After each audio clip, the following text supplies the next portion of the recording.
بسم اللہ الرحمن الرحیم. تمام تعریفیں اللہ کے لیے، درود اور سلام محمد اور آل محمد کے لیے.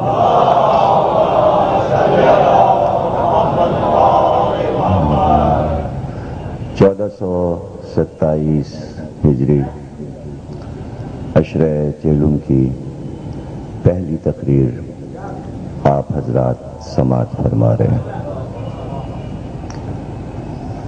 یہاں کے لیے موضوع کا انتخاب سرکار وفا علمدار حسین ابو الفضل العباس ان کی زندگی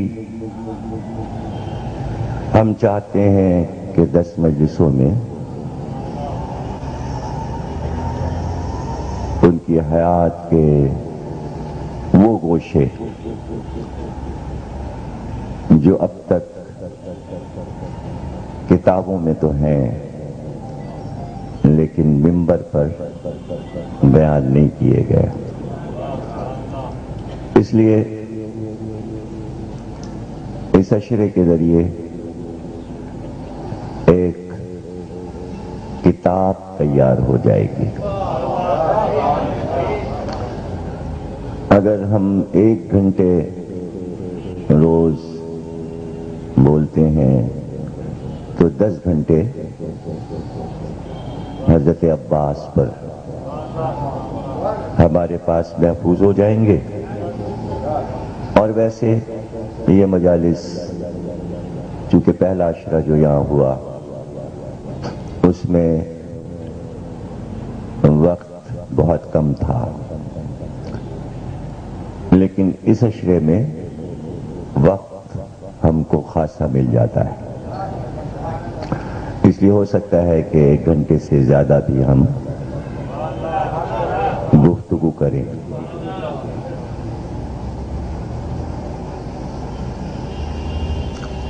پہلی تقریر عام طور سے تمہیدی ہوتی ہے اور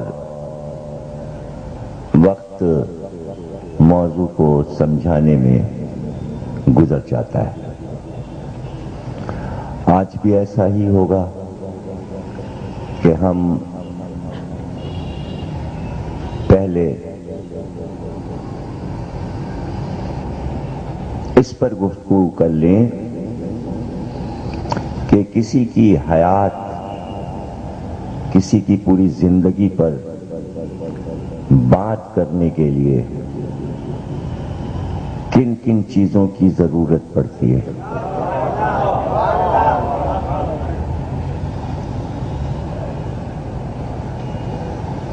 اور جب ہستی کوئی بہت عظیم ہو تو اس میں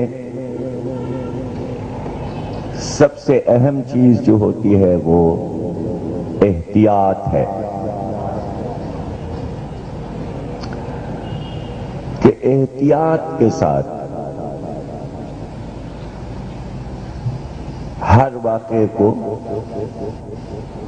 دیکھا جائے اور بیان کیا جائے. اس کو اصطلاح میں تحقیق کہتے ہیں. تحقیق جستجو، تلاش. اور جب شخصیت 1000 برس سے بھی زیادہ کی ہو تو اب جو 1400 برس کے بعد بیٹھ کر سوچنا شروع کرے کہ ہم ان پر لکھیں یا بولیں تو کیا کریں، کیسے، کس طرح، کہاں تلاش کریں. اور اگر تلاش بھی کر لیں تو سامنے جو چیز رکھی ہے وہ ناکافی ہے تو اس کو کافی کیسے بنائیں. اسے کارآمد کیسے بنائیں؟ تو یہ سوالات پیدا ہوتے ہیں کسی کی زندگی پر گفتگو کرتے ہوئے۔ اگر ممدوح پیغمبر ہو تو مشکل نہیں ہے، اس لیے کہ جتنے بھی پیغمبر گزرے ان کا ذکر توریت میں ہے، زبور میں ہے، انجیل میں ہے، قرآن میں، تو وہ تو کوئی مشکل نہیں ہے۔ شخصیت نبی بھی نہیں ہے، رسول بھی نہیں ہے۔ پھر اگر امام ہو تو امام پر سب نے لکھا، شخصیت امام بھی نہیں ہے، یعنی مشکلیں بڑھنے لگیں۔ نبی نہیں ہے اس لیے قرآن میں تلاش نہیں کر سکتے، امام نہیں ہے اس لیے تاریخ میں مشکل ہے تلاش کرنا، تو کیا کریں؟ اور جو چیزیں مل رہی ہیں، جو روایتیں دریافت ہو رہی ہیں، ان کو دیکھنے کے بعد انسان مجبور ہے کہ قلم رکھ دے، کیسے لکھیں، کیا کریں، منزل نظر نہیں آتی۔ یہ تو کربلا والوں کی شخصیات کے معجزات ہیں کہ تاریخ انہوں نے خود بنا دی، اور عباس بعد حسین تمام شہداء میں سب سے افضل ہیں، تو وہ مکمل معجزہ بنے ہوئے ہیں۔ معجزہ ہر وقت نظر آتا ہے، معجزہ نظر سے کبھی چھپتا نہیں، تو بحیثیت معجزہ تو وہ ہر وقت موجود ہیں، اس لیے کہ عباس کہا اور وہ آ گئے۔ عباس کا تعارف بس علم پہ نظر گئی اور سب کچھ یاد آنے لگا علم کو دیکھ کر، کہ اس علم کو دیکھ کر ہمیں کیا کیا یاد آیا، ہمیں علمدار یاد آیا، ہمیں سقا یاد آیا، ہمیں وفادار یاد آیا۔ تو علم کے پھریرے پر عباس کی مکمل سوانح حیات لکھی ہوئی ہے۔ یہ وفا ہے، یہ سقائیت ہے، یہ علمداری ہے، یہ پہرے داری ہے۔ تو کائنات کے عظیم موضوع تو عباس میں موجود ہیں، اور وہ ایسے ہیں کہ انبیاء کے ہاں ڈھونڈے سے نہیں ملیں گے۔ مثلا علمداری انبیاء میں کہاں ملے گی؟ سقائیت انبیاء میں کہاں ملے گی؟ رہ گئی وفاداری۔ وفاداری کی ایک تعریف ہے کہ وفا کہتے کسے ہیں؟ وفا کے معنی کیا ہیں؟ وفا کے معنی یہ ہیں کہ جس سے وفا کی جائے،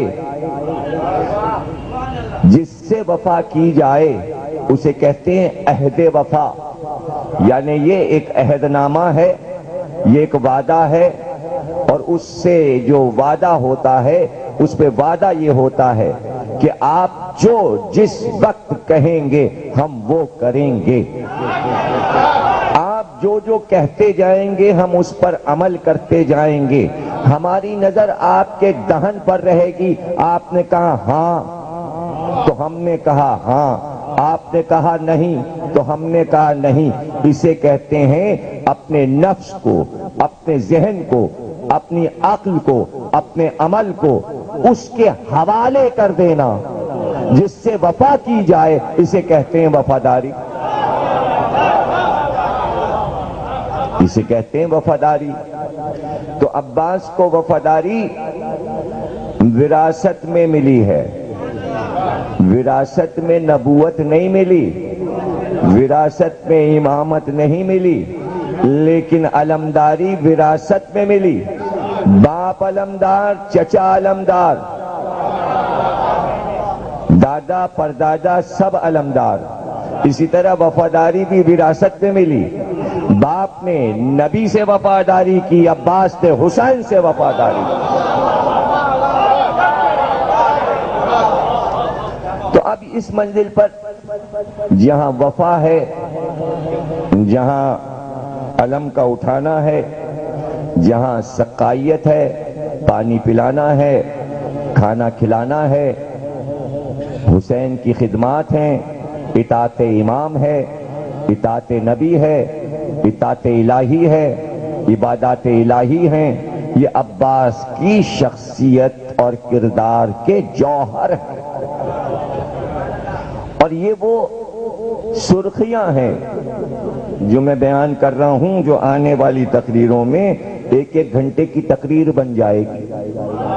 ابھی میں سرخیاں سنا رہا ہوں، لیکن پھر وہ مسئلہ میرے سامنے موجود ہے کہ تحقیق کسے کہتے ہیں اور تحقیق کیسے کی جاتی ہے۔ اس کے لیے ہم آپ کو کچھ مثالیں دیں گے تو آپ کے خود اذہان میں یہ بات محفوظ ہو جائے گی کہ تحقیق کس طرح کی جاتی ہے، تحقیق کا طریقہ کیا ہے۔ وہ میں آپ کو طریقہ بھی سمجھا رہا ہوں اور یہ بھی بتا رہا ہوں کہ اس کے فارمولے کیا ہیں۔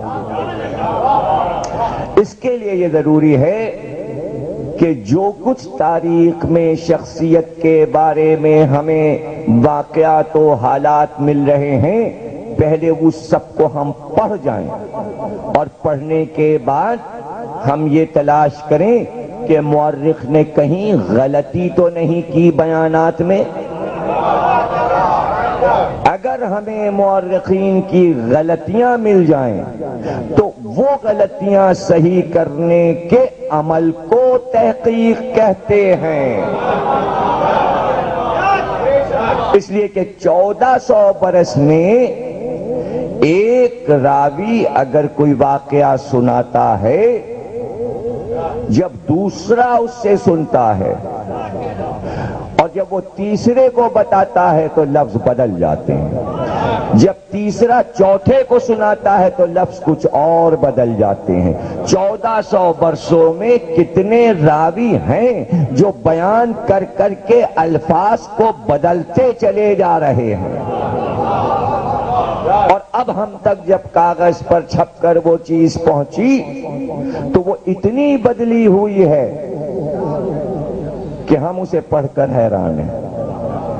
پھر زبانی ہو تو ہم نے کہہ دیا کہ یہ 1427 ہجری ہے، کاغذ پہ ہم نے لکھ دیا، کاتب نے کتابت کر دی، اس نے 7 کو 6 بنا دیا، ایسے لکھا 7 کہ وہ 26 ہو گیا۔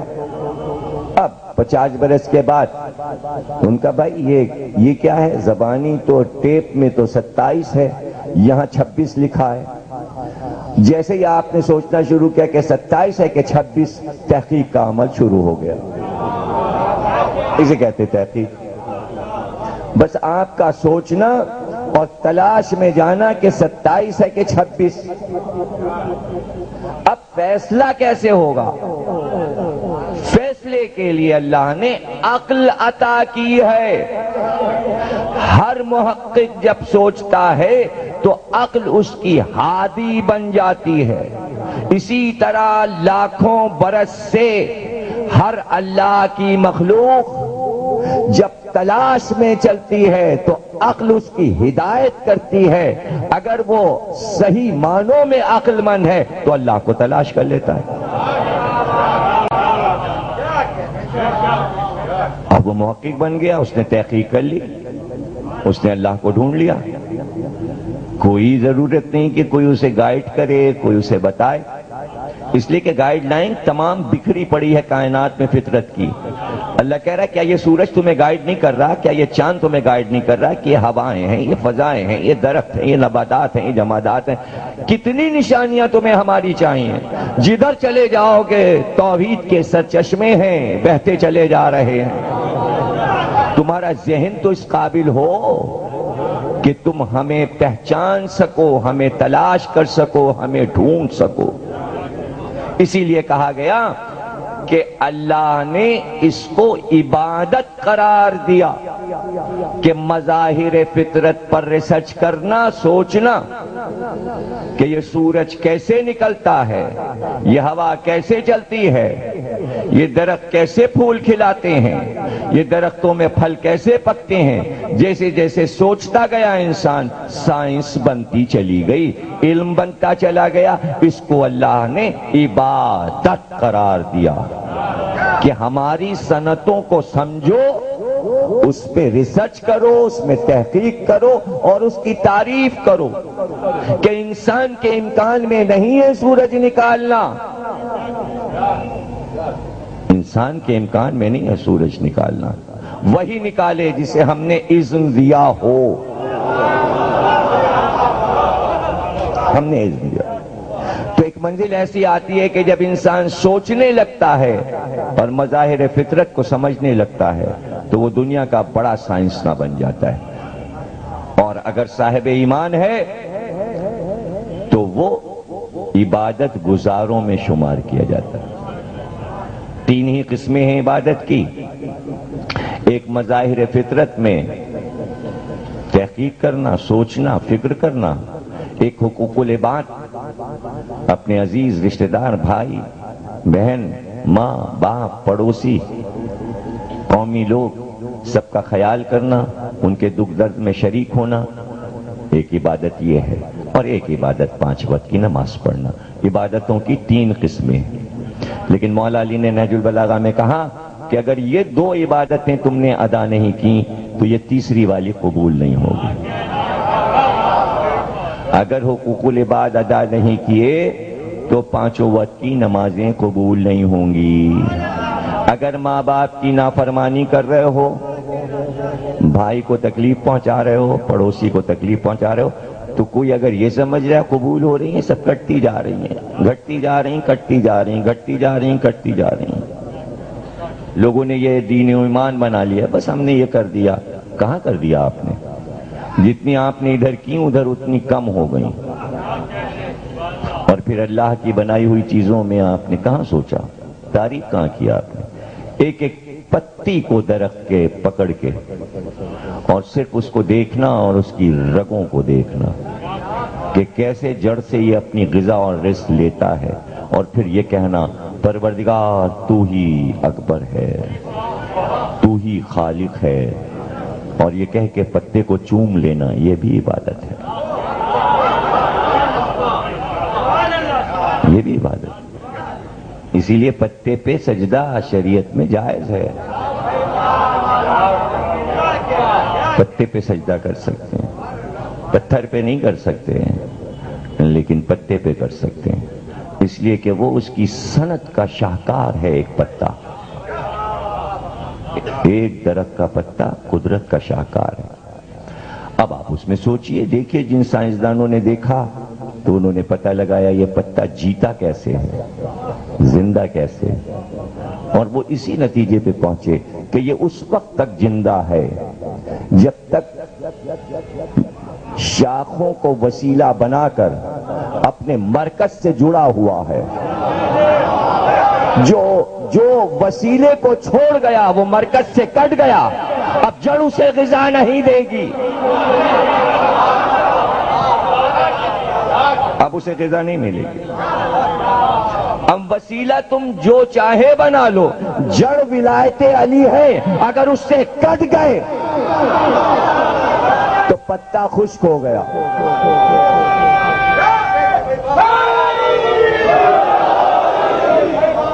پتا خشک ہو گیا، خشک ہو کے اکڑ گیا، زرد ہو گیا اور پھر ٹوٹ گیا۔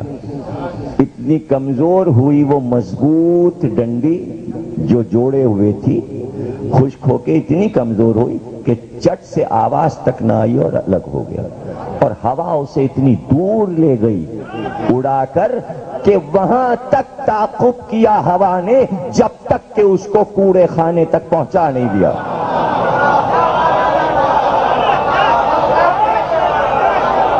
یعنی پتے کا جہنم بن گیا وہ ملبہ، جہاں اسے پیس دیا گیا، جہاں اسے فنا کر دیا گیا، غیر ضروری سمجھ کر کہ یہ معاشرے کے لیے جراثیم بن گیا، پہچان اس کی ختم ہو گئی پتے کی۔ اس لیے پتے پہ ریسرچ کرو کہ پتا بھی ولایت علی تک پہنچا رہا، سورج بھی، چاند بھی، ستارے بھی۔ قدرت نے اس لیے کہا ان مظاہر کو دیکھو تاکہ تم صراط مستقیم پا سکو، اس لیے عبادت قرار دیا۔ اور حقوق العباد میں بھی ولایت علی ہے، حقوق العباد میں بھی ولایت علی ہے، اس لیے کہ جب تم اپنے بھائی سے پیار کرو گے تو تمہارے تصور میں دو بھائی آئیں گے، اس لیے کہ تم جو رشتہ برتنا چاہو گے تو تم آئیڈیل ڈھونڈو گے، اور جب پوری دنیا میں ڈھونڈ آؤ گے تو نبی اور علی جیسے بھائی تمہیں کہیں ملیں گے نہیں۔ اور جب باپ اور بیٹے کا رشتہ بنے گا، اور اگر کوئی ایسا باپ ہو جو بیٹے کی ولادت کا خواہش مند ہو تو تمہارے تصور میں علی اور عباس آ جائیں گے۔ اس لیے حقوق العباد پہ نظر رہے تاکہ ہر وقت اہل بیت سامنے رہیں، ہر وقت علی سامنے رہیں۔ اور اسی لیے کہہ دیا وہ عبادت اگر اس میں ہم نہیں تو پھر وہ عبادت بھی قبول نہیں۔ ظاہر میں وہ عمل ہے جسے نماز کہتے ہیں، باطن اس کا میں ہوں، باطن اس کے علی۔ تو تینوں قسمیں عبادات کی شارح علی پر لے جاتی ہیں، اور انسان کو متوجہ اس لیے کیا گیا کہ ایک انسان جس نے تمہاری زندگی کے ہر شعبے کو سمجھایا ہے وہ کہیں اور تمہیں نہیں ملے گا سوچنے اور غور کرنے کا موقع، اس لیے کہ کون کائنات میں ایسا ماورا ہوگا جو ہر موضوع کو سمجھا دے۔ تو آپ خود دیکھ لیجئے، انبیاء کو خواہش تھی کہ ہم کو بیٹا ملے، دعا کی ہے، انبیاء نے دعا کی ہے، باقاعدہ بیٹے کے لیے دعا کی۔ جناب زکریا نے دعا کی ہم کو بیٹا دے، ایک بیٹا دے۔ حضرت ابراہیم نے خواہش کی ہے، جناب آدم نے خواہش کی ہے حابیل کے قتل کے بعد کہ ایک اچھا سا بیٹا دے، اب کوئی میرے پاس سعادت مند بیٹا نہیں۔ انبیاء کی خواہشات ہیں، بیٹا مانگتے ہیں اللہ کی بارگاہ میں، لیکن علی کو بیٹے کی کیا ضرورت ہے؟ اللہ نے بغیر مانگے حسن اور حسین جیسے بیٹے دے دیے، حسن اور حسین جیسے بیٹے دے دیے۔ جب ایسے بیٹے تھے پھر کیوں یہ خواہش کی کہ عباس جیسے بیٹے کی ضرورت ہے؟ حسن حسین کے بعد بھی یا علی آپ کو ایک بیٹے کی ضرورت ہے؟ اب میں جو کچھ کہنے جا رہا ہوں یہ قیمتی جملہ ابھی ذہن میں آیا ہے، اس لیے میں اس منزل تک پہنچ گیا تاکہ آپ خوش ہو جائیں۔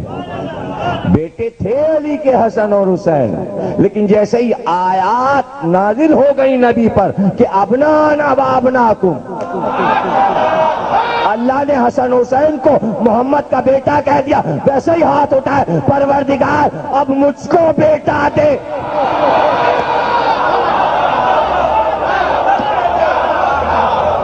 اب مجھے بیٹا دے۔ ادھر آیت آئی کہ حسن اور حسین تمہارے بیٹے ہیں، اور ادھر نبی نے حدیث کہی کہ ہیں صلب علی سے دونوں، لیکن میرے بیٹے، وہ آیت ہے، یہ حدیث ہے، تو حدیث اور آیت نے دونوں بچوں پہ ایسا حصار کر لیا کہ اب علی کے بیٹے نہ رہے، نبی اور رسالت کے بیٹے ہو گئے۔ تو علی نے چاہا کہ ایک امامت کا ایسا بیٹا ہو کہ جو نبوت کے بیٹوں کے ساتھ آ کے کھڑے ہو جائے تو لوگ فرق نہ کر سکیں۔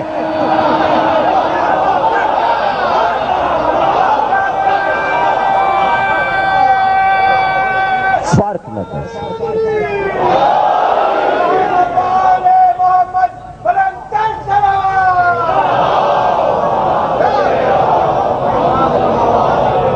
فرق نہ کر سکے۔ یہ نہیں دعا میں مانگا کہ اسے امام بنا دینا، بس ایک بیٹا دے دے، ایک بیٹا دے دے۔ آیت کہہ رہی ہے ابنانا و ابناکم، اے نبی اپنے بیٹوں کو لائیے، اپنے بیٹوں کو لائیے۔ تو جس دن حسن اور حسین نبی کے بیٹے ہو گئے تو اس دعا میں علی کی یہ راز چھپا تھا۔ کیا راز چھپا تھا؟ راز یہ چھپا تھا کہ نبی کے لیے میں تھا، اب نبی کے بیٹوں کے لیے نبی سے زیادہ خطرناک دور آنے والا ہے، تو نبی کے بیٹوں کی حفاظت کون کرے گا؟ میں نبی کی حفاظت کر رہا تھا، اب نبی کے بیٹے قیمتی ہو گئے تو فوراً کا پروردگار ہمیں ایک بیٹا چاہیے،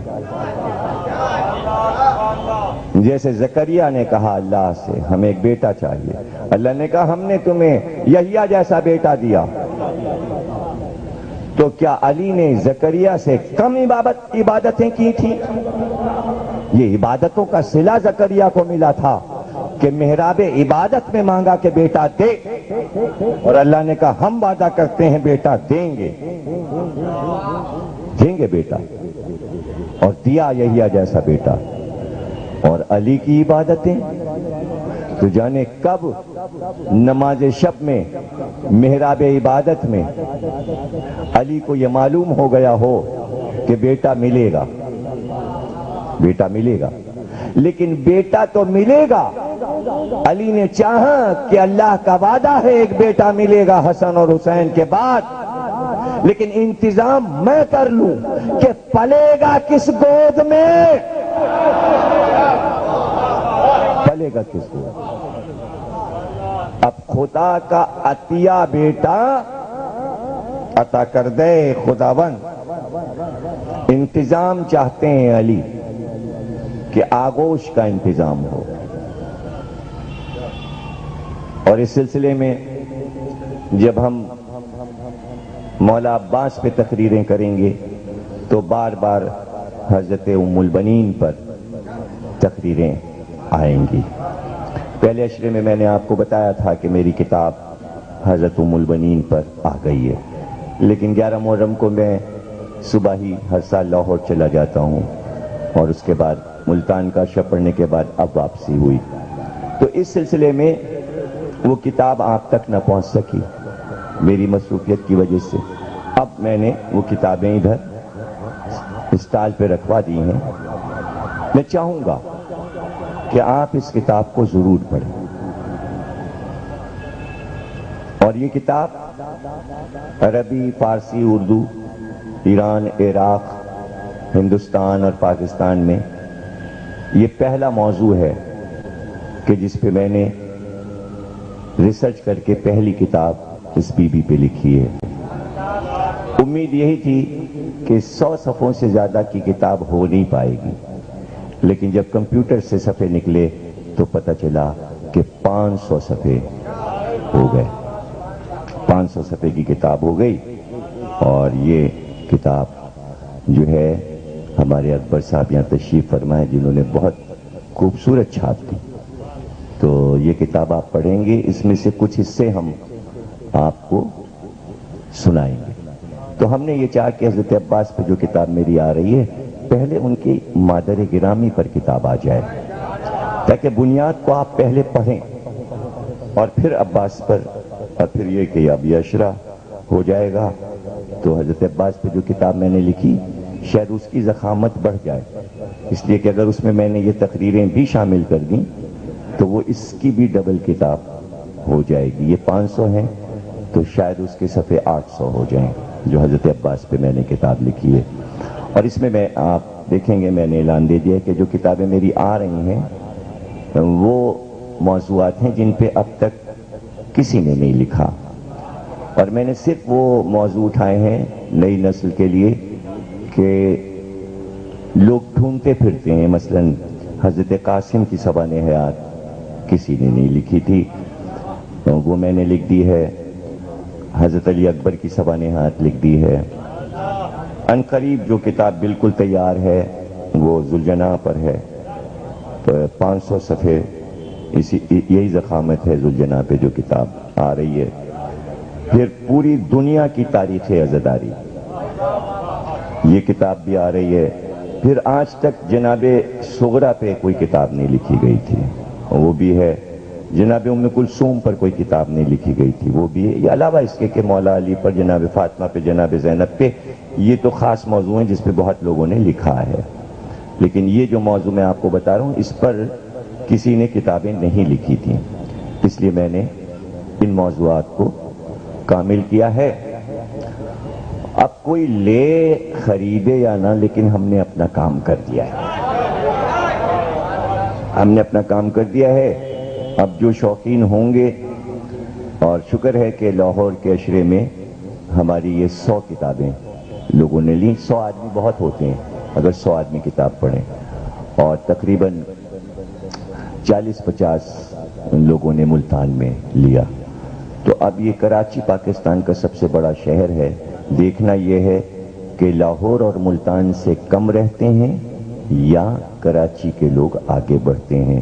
مطالعے کا امتحان ہوگا، میرا یہ سروے ہو جائے گا، پتہ چل جائے گا کہ کتنے۔ اب رہ گیا یہ کہ پیسے وغیرہ اس کی بات ہم سے نہ کیجیے گا، اس لیے کہ آقا محسن حکیم آیت اللہ کہتے تھے کہ کتاب خریدنے کے لیے کبھی یہ نہ کہنا کہ مہنگی ہے، پیسے نہیں ہیں، بلکہ انہوں نے کہا اسٹوڈنٹ سے، اپنے تمام شاگردوں سے، کہ جسم کا لباس بھی بیچنا پڑے، گھر کا سامان بھی بیچنا پڑے تو وہ بیچ دینا، کتاب خرید لینا۔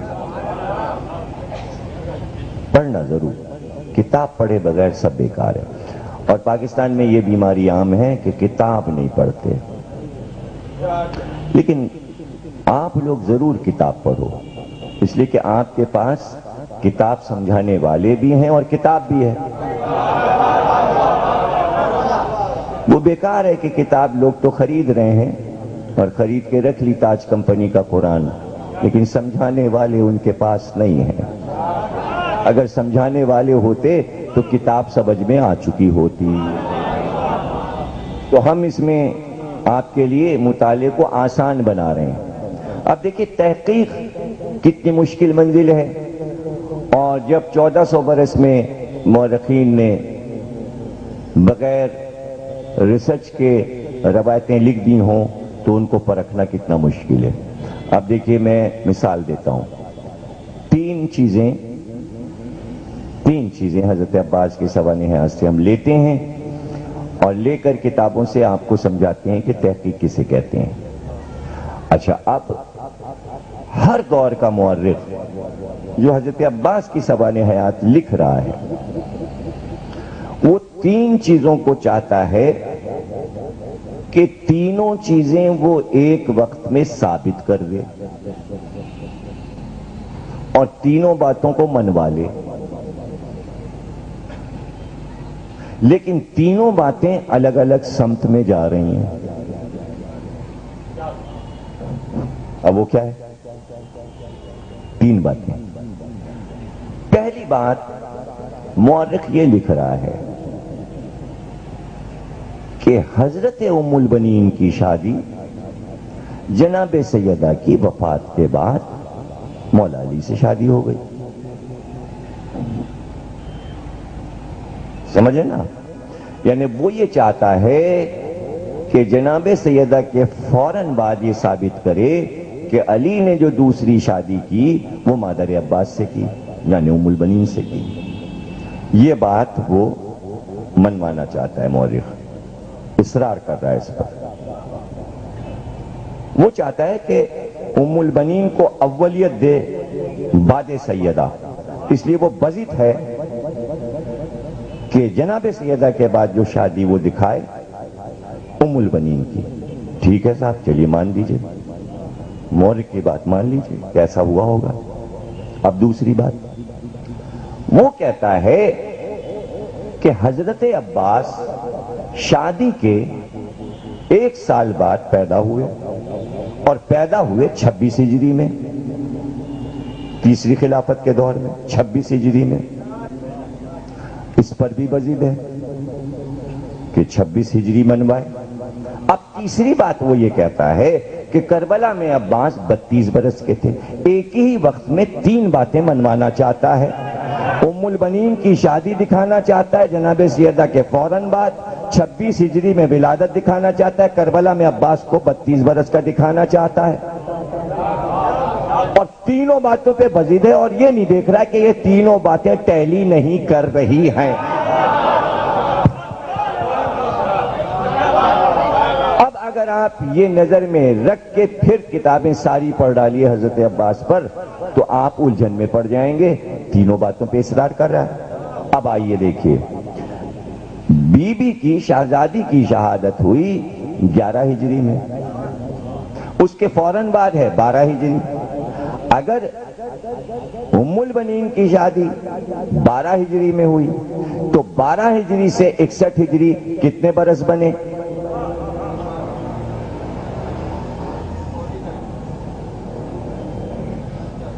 49 برس بنے، 49 برس، یعنی 1 کم 50۔ وہ کہہ رہا ہے شادی کے ایک بار عباس پیدا ہو گئے 1 سال کے بعد۔ شادی اگر 12 ہجری میں ہوئی تو 13 ہجری میں پیدا ہوئے، پھر 26 ہجری کا کیا ہوگا، اور وہ 32 برس کا کیا ہوگا؟ اس لیے کہ کربلا میں عباس کو 48 برس کا ہونا چاہیے۔ سمجھ گئے نا آپ؟ 32 کا بھی لکھ رہا ہے، 26 میں ولادت لکھ رہا ہے، شادی کے 1 سال بعد چاہتا ہے کہ عباس کی ولادت بھی دکھا دے، شادی جناب سیدہ کے فوراً بعد دکھانا چاہتا ہے۔ یہ نہیں دیکھ رہا ہے کہ میں تینوں باتیں غلط لکھ رہا ہوں اور پڑھنے والوں کو مغالطے میں مبتلا کر رہا ہوں۔ پلٹ پلٹ کے صرف ریسرچ نہیں جانتا، تحقیق نہیں جانتا۔ اب پتہ چلا ہر کتاب لکھنے والا محقق نہیں ہوتا۔ میں آپ کو مشکلات بتا رہا ہوں، آپ میری مجلس کا موازنہ کرتے رہتے ہوں گے ذاکروں سے، لیکن کبھی آپ نے یہ نہیں سوچا کہ ضمیر اختر نے کن مشکلات میں یہ لفظ ہم کو سنائے ہوں گے، کتنی ریسرچ کی ہوگی، کدھر کدھر دیکھا ہوگا کہ یہ لفظ کہیں غلط نہ ثابت ہو جائے۔ اس لیے کہ ٹیپ کا زمانہ ہے، لوگ ٹیپ لا کے سنا کے کہہ سکتے ہیں یہ پڑھا۔ سمجھے نا آپ؟ دیکھیے قلم میں آدمی پھنس جاتا ہے، پہلے تقریر میں آزاد تھا جو چاہے کہہ دے، محفوظ تو ہوئی نہیں آواز۔ اب سائنسدانوں نے اس آواز کو بھی محفوظ کر دیا، جیسے قلم کا لکھا ویسے ہی زبان سے کہا ہوا، اور یہ زیادہ آسان ہے کہ سی ڈی لگائی کمپیوٹر پہ کا دیکھیے آپ نے یہ پڑھا، ذرا دیکھیے۔ آپ یہاں کہہ رہے ہو کہ شادی ام البنین کی 12 ہجری میں ہو گئی، اور آپ نے یہ بھی کہا کہ عباس 32 برس کے تھے، اور آپ نے یہ بھی کہا کہ شادی کے 1 سال کے بعد پیدا ہو گئے، تو عباس کی عمر تو کربلا میں 48 برس کی ہو رہی ہے۔ اگر 13 ہجری میں پیدا ہوئے تو پھر آپ نے 32 کیوں لکھا؟ تو اگر آپ نے ہمیں ریکارڈ سنا دیا تو اب ہمارے پاس کیا جواب ہے؟ زیادہ سے زیادہ ہم یہ کہیں گے ارے صاحب جو لکھا ہے وہ پڑھ دیا۔ یہی تو مسئلہ ہے کہ ہم نے 40 برس میں جو کچھ پڑھا ہے آپ کے سامنے، جو لکھا تھا وہ نہیں پڑھا، جب تک کہ طے نہیں کر لیا کہ صحیح کیا ہے۔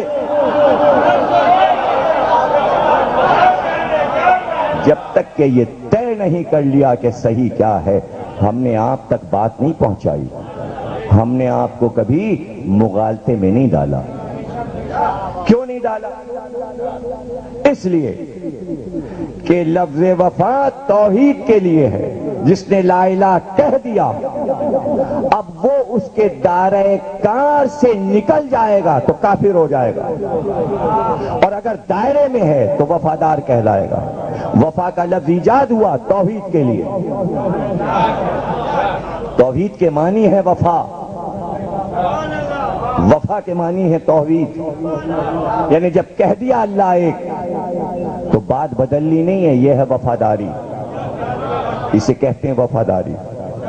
تو اب ہم جو کچھ آپ کو سنا رہے ہیں اور جو ہم پڑھ رہے ہیں، جس کا ذکر کر رہے ہیں، اگر اس ذکر سے ہم وفادار نہیں ہیں تو ہمارا مجلس پڑھنا بھی بیکار،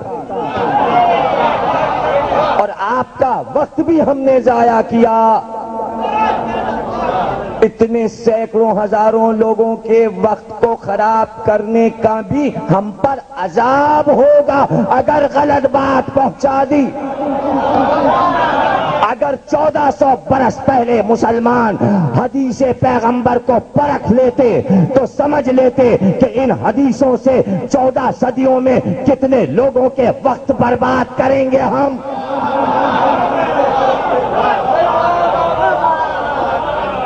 اس لیے ایک علم ایجاد ہوا، علم رجال، اور اس کے موجد علی ہیں، اور پھر ان کا ہر بیٹا اس پر عامل رہا کہ یہ علم سکھائے کہ جب تک رجال پر عبور نہیں حاصل کر لوگے نہیں جان سکتے کہ روایت سچی ہے کہ جھوٹی۔ رجال، رجال جمع ہے رجل کی، رجل کہتے ہیں مرد کو، کل علم دیں گے رجل کو۔ راوی جو ہو وہ رجل ہو، مرد ہو۔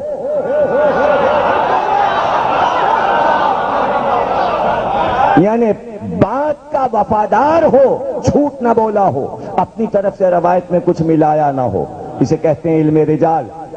اس کے لیے پہلی شرط یہ ہے کہ سچا ہو، صادق ہو، کبھی جھوٹ نہ بولا ہو راوی نے۔ اگر عمر میں کبھی اس کا جھوٹ پکڑا گیا تو جتنی سچی روایتیں بھی سنائی ہیں سب اس کے کھاتے سے نکال دی جائیں گی، وہ راوی نہیں رہے گا۔ یہ ہے علم رجال۔ ایک بار اگر جھوٹ بول دیا اس نے پکڑا جائے گا۔ جب تک کہ یہ علم نہیں ہے مسلمانوں کے پاس، ڈھیر لگا دو حدیثوں کے، بیکار۔ اور پھر بتا دیا کہ رجال کے ساتھ ساتھ یہ دیکھ لینا کہ حدیث قرآن کی آیت کے مطابق ہے یا نہیں۔ ابھی میں نے آپ کو ایک آیت سنائی تھی اور ایک حدیث فوراً سنائی، دونوں مل گئی نا، وہاں ابنانا اور یہاں کہا ہیں سلب علی سے میرے بیٹے، وہ آیت ہے ابنانا اور یہ حدیث ہے، دونوں مل رہی ہیں نا، دونوں دوسرے کی ضد تو نہیں ہے، بانٹ ٹکرا تو نہیں رہی ہے۔ لیکن اگر یہ کہہ دیا جائے حدیث میں کہ رسول یہ کہہ گئے کہ نہ میں کسی کا وارث ہوتا ہوں نہ میں کسی کو وارث بناتا ہوں، تو اب اس حدیث کو قرآن میں دیکھا جائے گا تو قرآن میں دو جگہ یہ آیا کہ زکریا نے کہا کہ مجھے بیٹا دے تاکہ میری زمینوں کا وہ وارث بنے، داؤد نے سلیمان کو اپنی زمینوں کا اور مال کا وارث بنایا، تو نبی وارث ہوتا بھی ہے وارث بناتا بھی ہے۔ یہ حدیث کیسے آئی؟ سیدہ نبی کی وارث، حدیث جھوٹی ہو گئی، حدیث جھوٹی ہو گئی۔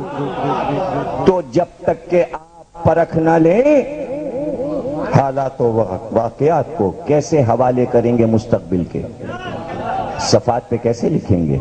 اور یوں تو پھر نقل کر دیجئے، جو پہلے لکھا تھا وہی اٹھائیے نقل کر دیجئے، تو آپ کو کیا پتا اس کتاب میں مجھے کیا دقتیں ہوئیں۔ تو پہلے میں نے یہ مسئلہ حل کیا کہ لو پورا جائزہ لیتے ہیں کہ علی کی بیویاں کتنی ہیں اور کب کب شادی ہوئی، اور تمام بیٹوں کی عمریں ہم دیکھ لیں، اس سے ہمیں اندازہ ہو جائے گا کس بیوی سے کون سا بیٹا پیدا ہوا۔ اب یہ ڈھونڈنا مشکل تھا کہ شادی کب ہوئی، تو سن تو کسی نے لکھا نہیں، سن کیسے وہ بتاتے تھے فلانا واقعہ ہوا اس کے بعد یہ شادی ہو گئی؟ نہیں سمجھے آپ؟ سمجھے نا آپ؟ یعنی سن ڈھونڈنا مشکل نہیں ہے، راوی سن نہیں لکھا کرتا تھا، سن سے کوئی دلچسپی نہیں تھی مورخین کو، کہیں بھی سن نہیں لکھتے تھے، وہ کیا لکھا بدر کی لڑائی ہوئی اور اس کے بعد علی اور فاطمہ کی شادی ہو گئی۔ تو اس سے یہ پتہ چلا کہ پہلی ہجری میں بدر ہوئی، اس کے بعد فوراً دوسری ہجری آ گئی، تو علی کی شادی جناب سیدہ سے دوسری ہجری میں ہوئی۔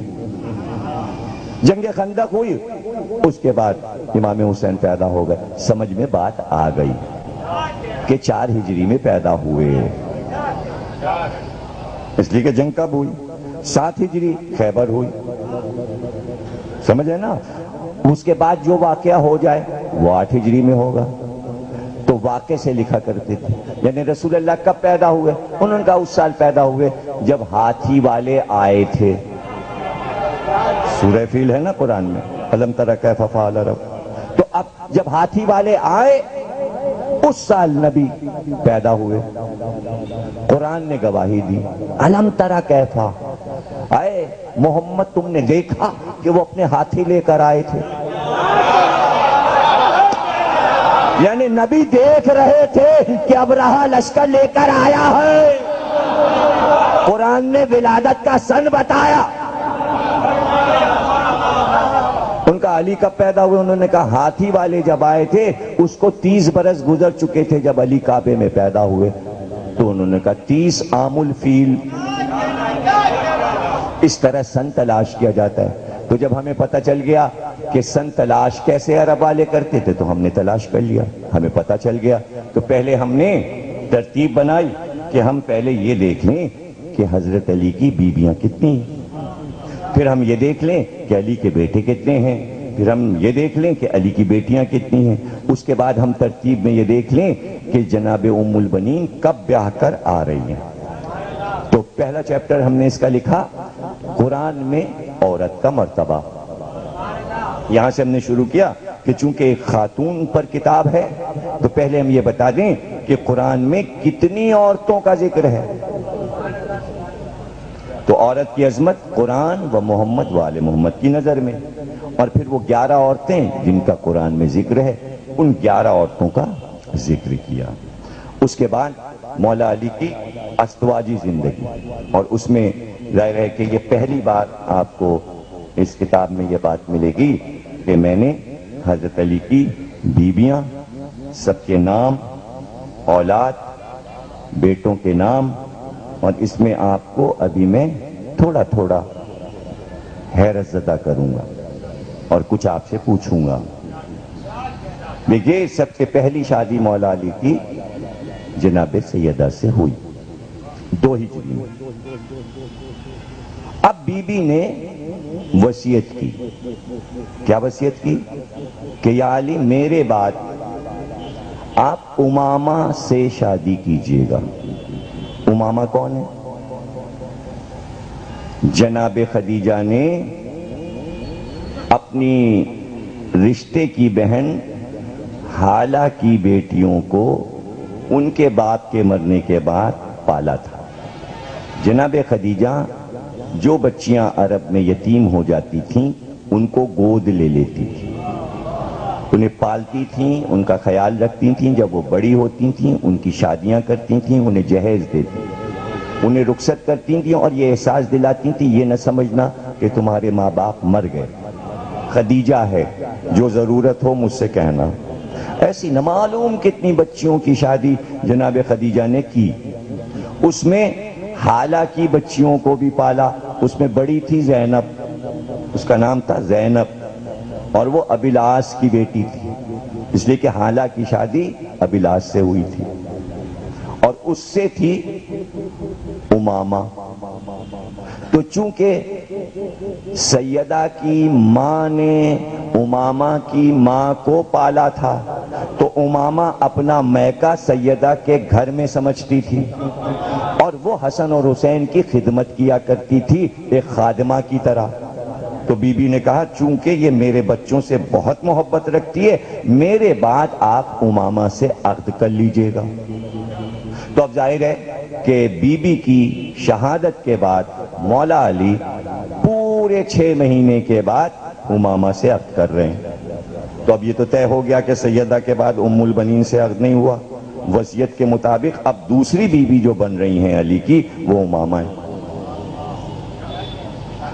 سمجھے نا؟ تو اب یہ شادی کس سن میں ہوگی؟ ظاہر ہے کہ 11 ہجری گزر کے 12 ہجری میں ہوگی، تو اس کا سن بن گیا 6 مہینے کے بعد، جناب سیدہ کی شہادت کے بعد 6 مہینے کے بعد جو سن آ جائے گا وہ 12 ہجری آ جائے گا۔ تو یہ طے ہو گیا آپ سے آپ کہ یہ شادی 12 ہجری میں ہوئی۔ اب اس کے بعد 13 ہجری آ رہی ہے۔ 13 ہجری میں مسئلہ اٹھا زکوٰۃ کا کہ باہر کے مضافات سے زکوٰۃ لے کر آؤ۔ مالک بن نویرہ صحابی رسول نے زکوٰۃ دینے سے انکار کر دیا۔ خالد بن ولید نے سب کو قتل کر دیا اور عورتوں کو قیدی بنا کے مدینے لے آئے۔ جب وہ عورتیں قیدی بن کے آئیں تو انہوں نے رسول اللہ کی قبر پہ فریاد کی کہ ہم لا الہ کہہ رہے تھے، ہم مسلمان تھے، ہم آپ کو نبی مانتے تھے، لیکن ہمارے مردوں کو ان مسلمانوں نے قتل کر دیا مسلمان ہونے کے باوجود۔ فریاد کی رسول اللہ سے، اور اس میں ایک بی بی جو آئیں وہ ہے خولہ بنت جعفر بن قیس حنفیہ، قبیلہ حنفیہ کی۔ لوگوں نے کہا کہ بھئی ان کو فروخت کر دو، تو مولا علی نے کہا کہ جو لا الہ کہتی ہیں عورتیں انہیں فروخت نہیں کیا جا سکتا، مسلمان عورت بیچی نہیں جا سکتی، یہ کنیزیں نہیں بنائی جا سکتی۔ قرآن تو اٹھا کے پڑھو، ان کی شادیاں کرو ان کی مرضی سے، مرضی سے شادیاں ہو گئیں، جو بیوائیں تھیں یا جو لڑکیاں آئی تھیں۔ اب یہ خولہ جو ہیں یہ کہتی ہیں کہ میں اس سے شادی کروں گی جو مجھے یہ بتائے کہ جب میں پیدا ہوئی تھی تو کیا ہوا تھا۔ مولا علی نے کہا کہ میں بتاتا ہوں، جب تو پیدا ہوئی تو تو نے اپنی ماں سے کلام کیا، تو نے جو کلام کیا تیری ماں نے تیرے کلام کو ایک چاندی کے تختی پہ لکھ کر تیرے بازو پہ باندھ دیا۔ اس نے کہا آپ نے سچ کہا، آپ صادق ہیں، ایسا ہی ہوا، لیکن اب یہ بتائیے کہ وہ تعویذ جو میری ماں نے بازو پہ باندھا تھا وہ کہاں ہے؟ آپ نے کہا وہ تیرے بالوں کے جوڑے میں اس وقت چھپا ہوا ہے، اس لیے کہ جب تو اسیر بننے لگی تو تو نے بالوں میں اس تعویذ کو چھپا لیا، اپنے بالوں کو جھٹک تو تعویذ گرے گا۔ اس نے خود کہا آپ مجھے اپنے عقد میں لے سکتے ہیں۔ خولہ مولا علی کے عقد میں آ گئی۔ اب یہ تیسرا عقد ہے مولا علی کا۔ بیٹا جو پیدا ہوا محمد حنفیہ، تو اب حسن حسین کے بعد امامہ کا بیٹا بڑا ہوگا جو امامہ سے پیدا ہوگا، پھر اس کے بعد چوتھے نمبر پر محمد حنفیہ ہوں گے۔ اب اس کے بعد 2.5 سال کے بعد اسما بنت امیس بیوہ ہو گئیں، اس لیے کہ خلیفہ وقت کی بیوی تھیں۔ جب وہ بیوہ ہو گئیں تو علی کے عقد میں آ گئیں، تو اب یہ چوتھی شادی ہو گئی۔ اور اب جو بیٹا ان سے پیدا ہوگا وہ محمد حنفیہ سے چھوٹا ہوگا، تو حسن حسین کے بعد 3 بیٹے اور ہو گئے، ایک بیٹا امامہ سے ہو گیا، ایک خولہ سے ہو گیا، اب ایک اسما سے ہو گیا۔ سمجھ گئے نا؟ تو یہ سارے سن مقرر ہو گئے، یعنی اسما کس سن میں بیوہ ہو رہی ہیں؟ عدت کے بعد علی نے نکاح کر لیا ہوگا اس بیوہ سے۔ جس سن میں ان کا شوہر مرے گا اس سن سے وہ عدت کے 3 مہینے نکال کر جو سن بنے گا وہ ان کی شادی کا سن ہوگا۔ تو سارے سن مل گئے، میں نے آگے سارے سن لکھ دیے کہ خولہ سے عقد کا سال کیا ہے، امامہ سے عقد کا سال کیا ہے، اسما سے عقد کا سال کیا ہے، اور اب 21 ہجری میں حضرت ام البنین کے لیے فرمائش کی ہے عقیل سے، اور 1 سال شادی کے بعد عباس پیدا ہوئے، یعنی 22 ہجری میں۔ اب کربلا میں 34 اور 38 کے درمیان عمر ہے۔ آپ حساب لگا لیجئے، میں نے آخر تک سارا حساب لگا دیا ہے، اور اس کے بعد میں نے یہ بتا دیا کہ ام البنین جناب فاطمہ سے کتنے بیٹے ہوئے؟ حسن، حسین، زینب، ام کلثوم، محسن۔ ام البنین کے بطن سے 4 اولادیں تھیں، عباس، جعفر، عبداللہ، عمران۔ لیلہ بنت مسعود کے بطن سے 2 بیٹے، محمد اصغر، عبید اللہ۔ ام سعید کے بطن سے ام الحسن، رملہ، 2 بیٹیاں۔ ام حبیب کے بطن سے رقیہ، عمیر اطرف۔ خولہ کے بطن سے محمد حنفیہ۔ اب یہ حساب لگا کے اب بیٹوں کے نام دوبارہ چارٹ بنایا میں نے اس طرح، تاکہ کسی طرح غلط فہمی نہ پیدا ہو۔ پہلے بیویوں کا چارٹ بنایا، پھر بیویوں سے بیٹوں کا چارٹ بنایا، پھر بیٹوں سے ماؤں کا چارٹ بنایا، تاکہ کہیں سے آپ کو ذرا سے بھی پڑھنے میں غلط فہمی نہ ہو۔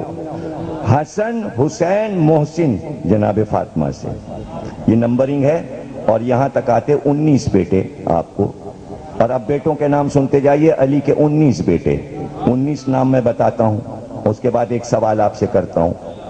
3 بیٹے جناب فاطمہ سے، محمد حنفیہ خولہ سے، یحییٰ اور عون اسما سے، عباس، عبداللہ، عمران، جعفر ام البنین سے، محمد اصغر، عبداللہ، لیلہ بنت مسعود سے، عمیر اطرف، عباس اصغر، محمد اصغر، ابراہیم صحبہ تغلبیہ سے، عبداللہ اوسط ام شعیب سے، محمد اوسط امامہ بنت ابیلاس سے، احمد مہیاد بنت امراء القیس سے۔ یہ ہیں 19 بیٹے۔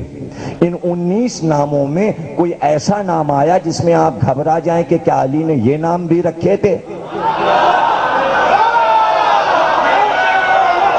ارے کوئی نام آیا تو بتا دو نا،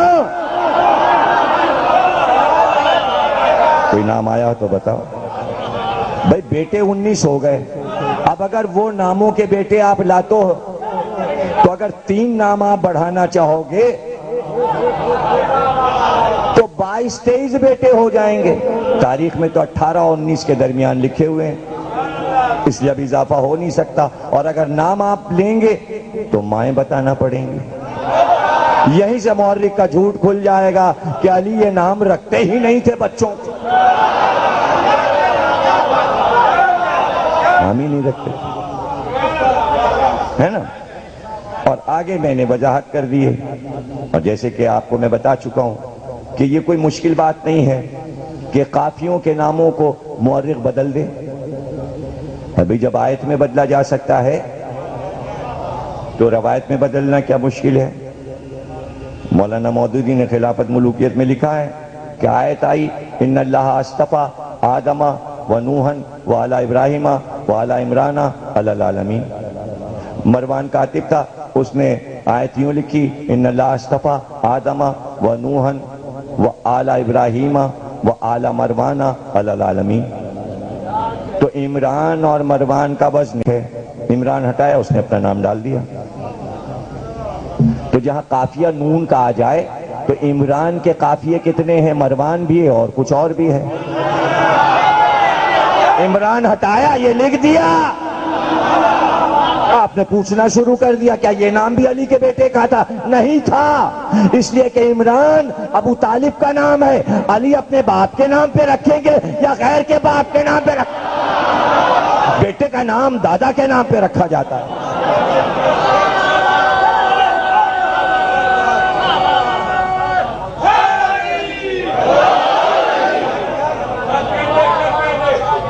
تو جناب علی، اس کے بعد میں نے چارٹ بنا دیا بیٹیوں کا۔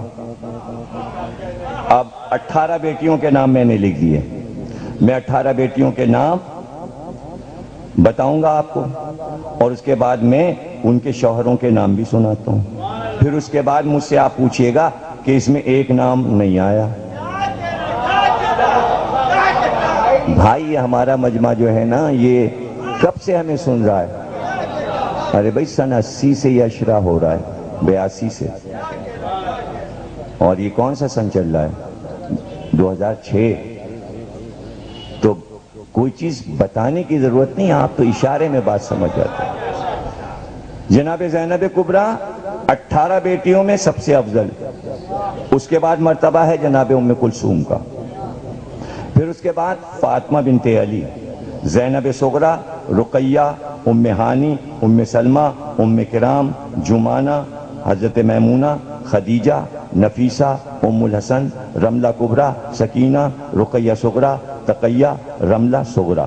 18 بیٹیاں ہو گئیں۔ اب شوہروں کے نام سن لیجئے۔ حضرت زینب شوہر عبداللہ ابن جعفر، ام کلثوم شوہر عون بن جعفر طیار، فاطمہ بنت علی شوہر محمد بن ابو سعید بن عقیل، حضرت زینب صغریٰ محمد بن عقیل، رقیہ حضرت مسلم بن عقیل، ام ہانی عبداللہ اکبر بن عقیل، ام سلمہ سلت ابن عبداللہ بن نوفل بن حارث بن عبد المطلب کی بیوی، حضرت ام کرام بچپن میں انتقال کر گئیں، میمونہ عبداللہ اصغر بن عقیل شوہر، خدیجہ حضرت عبد الرحمن بن عقیل شوہر، نفیسہ کثیر ابن عباس بن عبد المطلب شوہر، ام الحسن جودہ بن حبیرہ گورنر خراسان ام الحسن کے شوہر علی کے داماد، رملہ کبریٰ ابو الحیاج بن عبداللہ بن ابی سفیان بن حارث بن عبد المطلب، یہ ابو سفیان عبد المطلب کے پوتے ہیں، وہ والا ابو سفیان نہیں۔ سکینہ رقیہ تقیہ بچپن میں انتقال کر گئیں، رملہ صغریٰ جعفر بن عقیل کی زوجہ۔ اب ان شوہروں میں کوئی نام آیا؟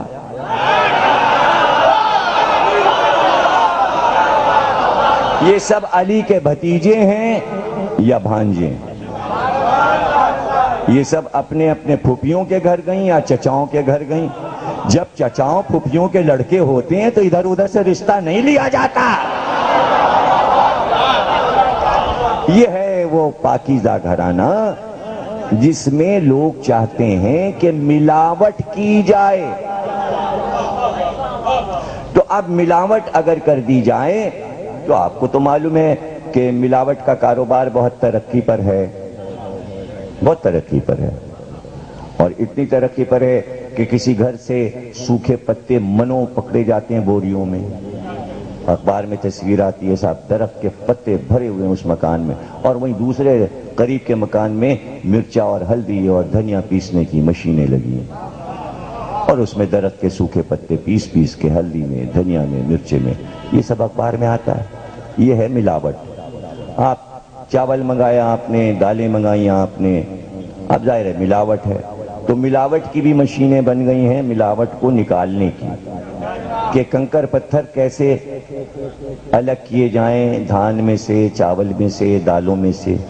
تو قیمتیں الگ الگ ہیں، نہیں سمجھے آپ؟ یعنی وہ ارہر کی دال آپ لیں، چنے کی دال جس میں ملاوٹ ہے تو اس کا ریٹ دوسرا ہے، اور جو چنوا کے کنکر پتھر نکلوا کے پیک کر کے خوبصورت رکھا ہوا ہے سپر اسٹور میں، اس کی قیمت الگ لکھی۔ کیوں بھائی یہ قیمت الگ کیوں، اتنا فرق کیوں، 5-10 روپے کا؟ صاحب اس میں کوئی کنکر پتھر نہیں ملے گا، یہ لے جاؤ گے تو خود چننا پڑے گا۔ تو کتابیں بھی دو طرح کی ہیں، ملاوٹ والی سستی مل جائیں گی، اور جو کنکر پتھر چن کر ہے تو وہ ذرا کچھ مہنگی ملیں گی، گھبرا نہ جانا۔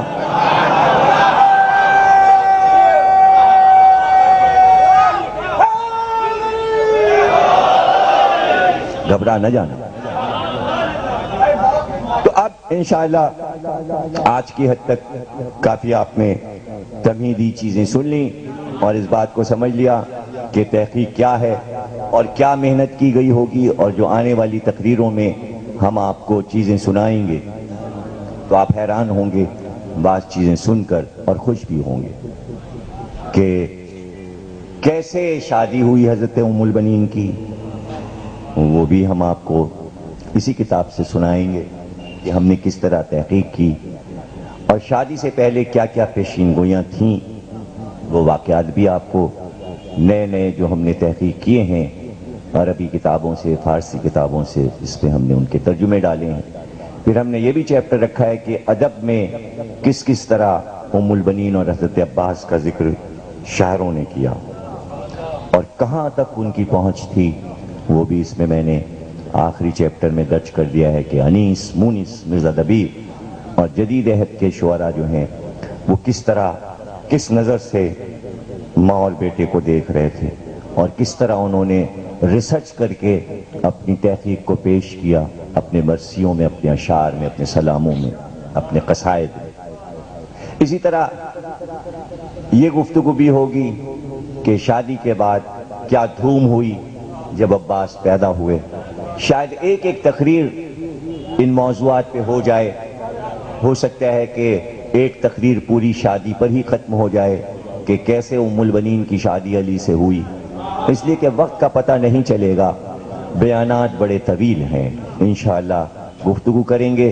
پھر وہ دن کتنا مبارک ہے جب علی کی گود میں عباس جیسا بیٹا آیا، تو ہو سکتا ہے ایک تقریر ولادت پہ ہو جائے۔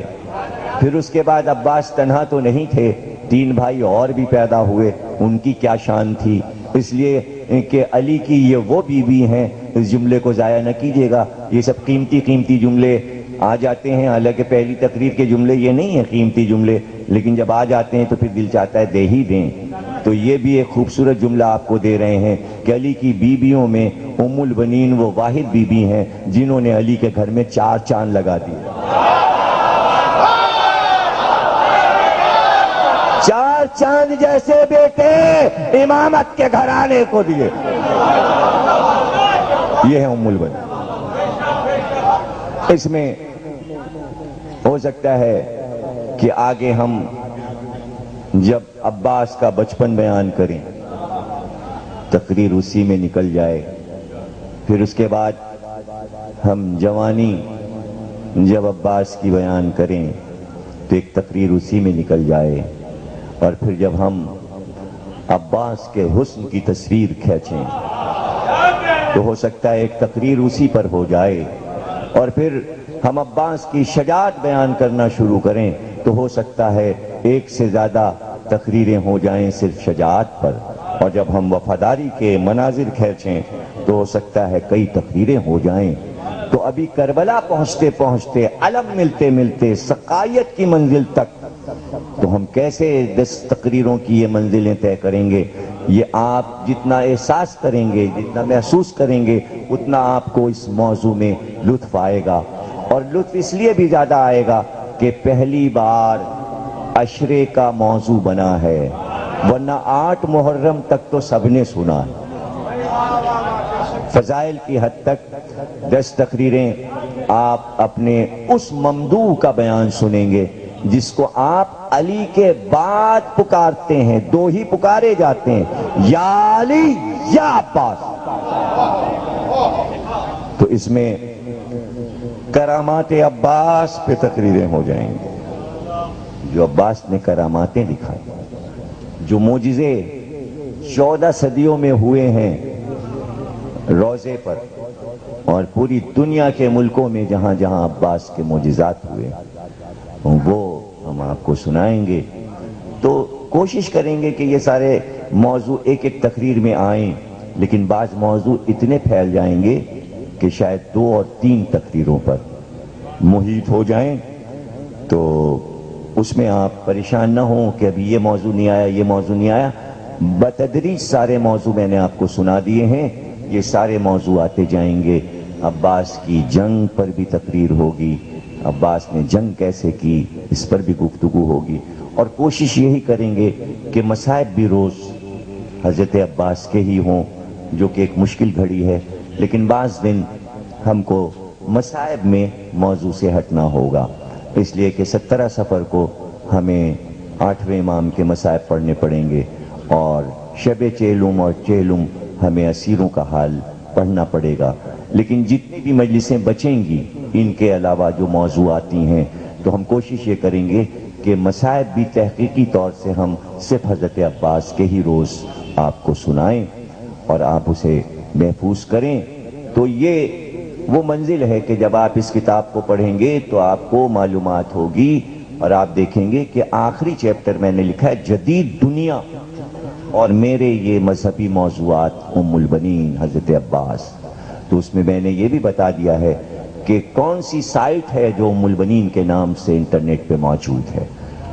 www.ummulbanin.com اور یہ آپ کے قطر کے مومنین نے یہ سائٹ بنائی ہے، اور آپ اس سائٹ پر ام البنین کے بارے میں جو بھی معلومات چاہیں، لیکن ظاہر ہے کہ عربی میں ہیں ساری چیزیں، اس لیے کہ قطر کی زبان عربی ہے، لیکن موجود ہے سائٹ بی بی کے نام کی، اور وہ اس لیے ہے سائٹ کہ تمام علماء نے ام البنین کو باب الحوائج قرار دیا ہے، کہ باب الحوائج کی ماں بھی ہیں اور خود بھی باب الحوائج ہیں، خود بھی باب الحوائج ہیں، اور حاجت پوری ہوتی ہے توسل ام البنین سے۔ میں نے اس میں بتا دیا ہے کہ کس طرح ام البنین کا دسترخوان ہوتا ہے اور کیسے نظر مانی جاتی ہے، اور کبھی نظر ام البنین کی ایسا نہیں ہوتا کہ دعا پوری نہ ہو، اور جو دعائیں لوگوں کی مقبول ہوئی ہیں وہ واقعات بھی میں نے اس میں لکھ دیے ہیں کہ کن کن لوگوں نے کیا کیا دعا کی، اور کیسے فوری طور پر ام البنین نے دعا مانگنے والے کی مدد کی۔ اور سب سے مشکل منزل تھی کہ ام البنین کی زیارت نہیں ملتی تھی۔ میں نے بہت تلاش کے بعد حضرت ام البنین کی، میں ایک بار زیارت پر جب کربلا معلیٰ گیا تھا، دوسری بار یا پہلی بار ٹھیک سے یاد نہیں، اس میں نے ذکر کیا ہے، تو جو میں روضہ حضرت عباس سے نکلا تو یہ کہتا ہوا نکلا کہ کاش کوئی ایسی کتاب مجھے ملے عراق میں جس میں ام البنین کی زیارت مل جائے۔ جیسے ہی میں آگے بڑھا، تھوڑی دور بڑھا تھا روضے سے، میں نے دیکھا ایک آدمی چھوٹی چھوٹی پتلی پتلی کتابیں بیچ رہا تھا، زمین پر فرش بچھائے ہوئے، بوریا بچھائے ہوئے۔ میں دیکھنے لگا، دور سے مجھے ایک کتاب نظر آئی، زیارت ام البنین، ہرے رنگ کی کتاب تھی۔ وہ کتاب میں لایا، کوئی تقریباً 20 برس میرے پاس رکھی رہی۔ آج جب یہ کتاب چھپی تو میں نے کمپیوٹر سے اتنا بڑا اس کا خط کر دیا ہے کہ جن کی نظریں بھی کمزور ہوں، چشمے بھی لگاتے ہوں، تو آرام سے وہ پوری زیارت پڑھ سکتے ہیں۔ اور جو منت مانی جاتی ہے تو اس میں یہ ہے کہ پہلے زیارت پڑھے بی بی کی، اور زیارت پڑھ کے منت مانے، اور اس کے بعد جیسے ہی مراد آئے تو بی بی کا دسترخوان کرے۔ اس کے بعد میں نے اس کا ترجمہ کہ زیارت میں کیا کہہ رہے ہیں ہم، یعنی ہم سمجھ کے پڑھیں کہ ہم زیارت میں کہہ کیا رہے ہیں، اور بی بی کو کیسے خراج۔ اور یہ زیارت امام صادق علیہ السلام کی لکھوائی ہوئی ہے۔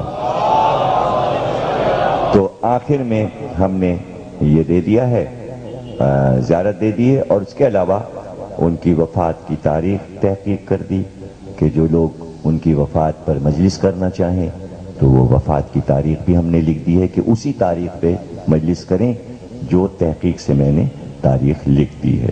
اس لیے کہ امام کے حوالے سے میں نے تاریخ لکھی ہے، اس لیے کسی سند کی ضرورت نہیں کہ تاریخ کہاں سے لی، اور امام کے حوالے سے اس میں موجود ہے کہ 18 جمادی الثانی کو حضرت ام البنین کی وفات ہوئی، اور قبر کی تصویر تو آپ دیکھ رہے ہیں کہ جیسے ہی آپ جنت البقیع میں داخل ہوں تو الٹے ہاتھ کو جو پہلی قبر آتی ہے، یہ سب سے پہلی قبر وہ ام البنین کی قبر ہے، اس لیے کہ اندر شہزادی یہ کونین کی قبر ہے اور دربانی عباس کی ماں کا،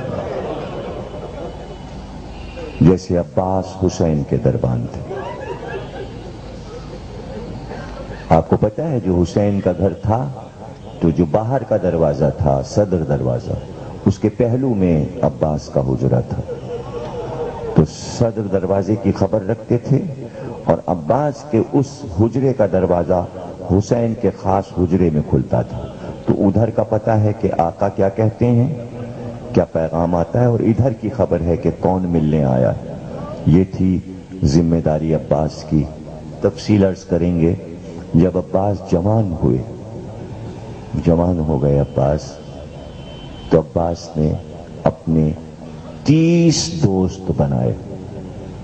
مدینے میں عباس نے اپنے 30 دوست بنائے، اپنے ہم عمر، اور ان 30 دوستوں کو عباس نے جو علی سے فنون حرب سیکھے تھے، تلوار چلانا، نیزہ چلانا، گھوڑے پہ بیٹھنا، ان 3 دوستوں کو عباس نے سکھایا، اور 30 دوستوں کو عباس نے تلوار عطا کی، گھوڑے دیے، اور ایک دستہ تیار کیا.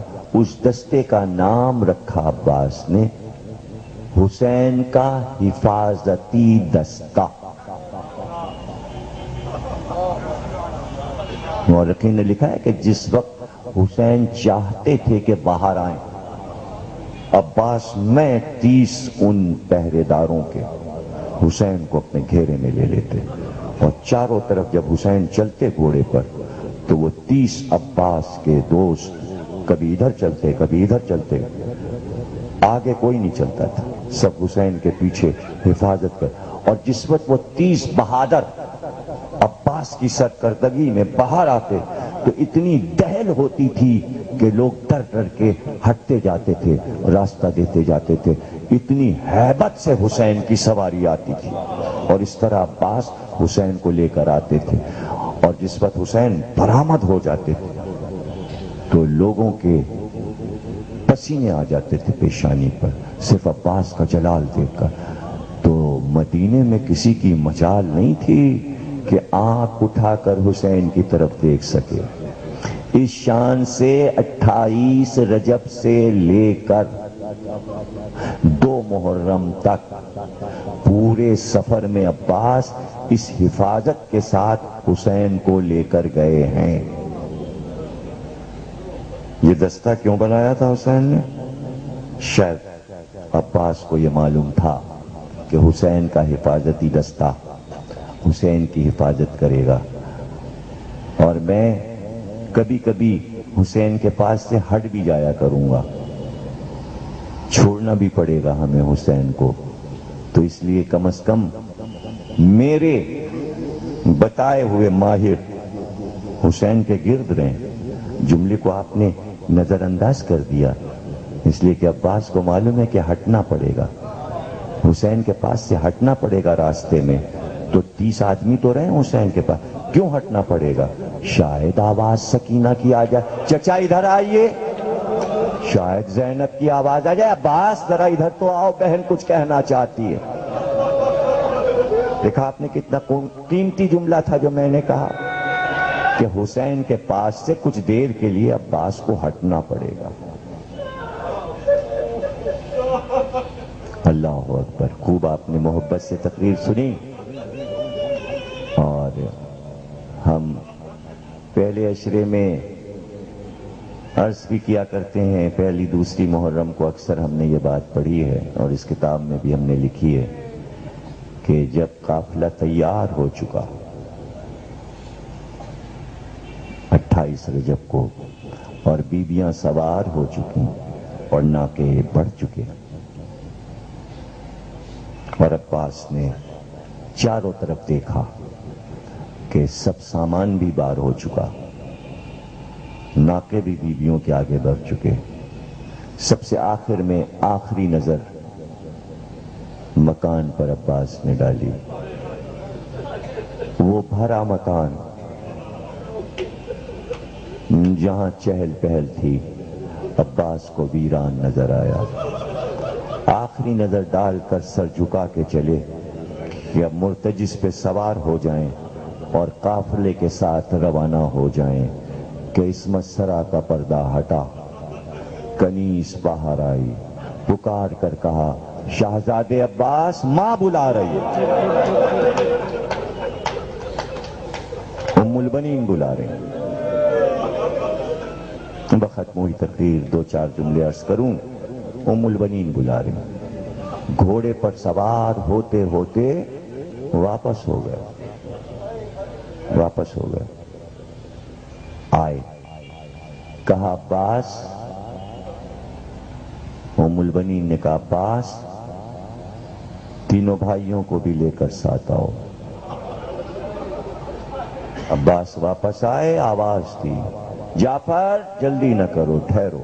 عبداللہ ادھر آؤ، عمران ادھر آؤ، ماں بلا رہی. اب ذرا سوچئے، 4 برابر کے قامت کے جوان بیٹے، اللہ اکبر، 26 برس کا بیٹا، 28 برس کا بیٹا، 23 برس کا بیٹا، 33 یا 34 برس کا بیٹا، 4 جوان برابر کے، کمر میں تلواریں لگائے ہوئے، چاروں برابر کے بیٹے ماں کے سامنے کھڑے ہو گئے اور صرف عباس کو مخاطب کیا اور کہا عباس یہ حسین نہیں جا رہا، یہ فاطمہ کی جان جا رہی ہے، یہ فاطمہ کی روح ہے۔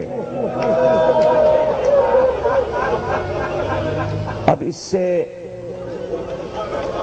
زیادہ قیامت کا جملہ کیا ہو سکتا ہے عباس کے لیے جو ماں نے آخری جملہ کہا؟ میں سمجھتا ہوں کہ مدینے کی زمین ہل گئی ہوگی ام البنین کے اس جملے پر، اور جملہ یہ کہا عباس حسین کو میں تجھ سے لوں گی۔ جملہ بھی پورا نہیں ہوا۔ ام البنین کہتی ہیں عباس حسین کو میں تجھ سے لوں گی، اور اس کے بعد کہا عباس اگر کچھ حسین کو ہو گیا تو ماں دودھ نہیں بخشے گی۔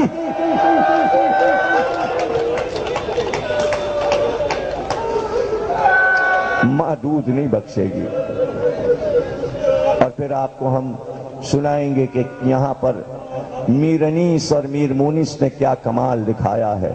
آخری جملہ ادا کر رہا ہوں، اس کے آگے پڑھنے کے لیے کچھ بھی نہیں ہے، اور چھوٹا سا جملہ ادا کر رہا ہوں۔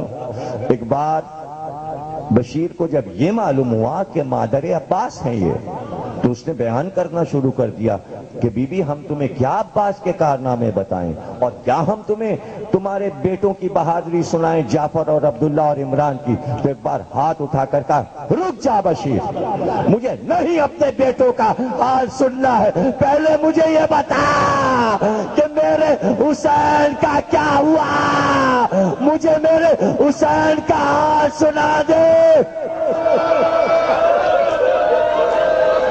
آگے کا جملہ سنیے تو بہت روئیں گے۔ کہا بشیر ابھی نہ عباس میرا بیٹا نہ میں اس کی ماں، جب تک مجھے یہ نہ پتا چل جائے کہ عباس نے وفا دکھائی کہ نہیں دکھائی۔ اللہ اکبر۔ مجھے حسین کا حال سنا، مجھے اپنے بیٹوں کا حال نہیں سننا، مجھے اپنے بیٹوں کا حال نہیں سننا، ابھی وہ میرے بیٹے نہیں ہیں، پہلے مجھے بتا۔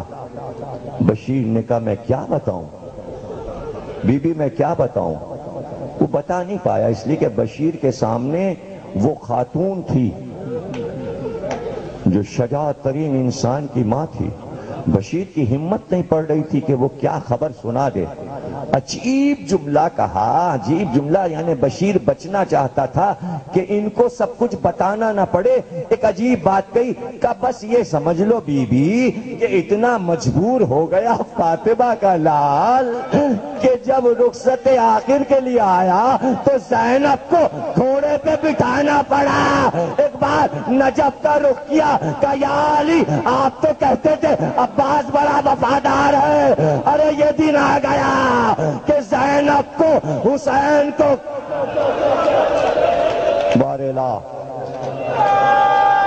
اس عبادت کو قبول فرما، ہمیں کوئی غم نہ دینا سوا غم حسین کے بحق کے محمد اور آل محمد۔ ہم میں جو بیمار ہیں ان کو شفا عطا فرما۔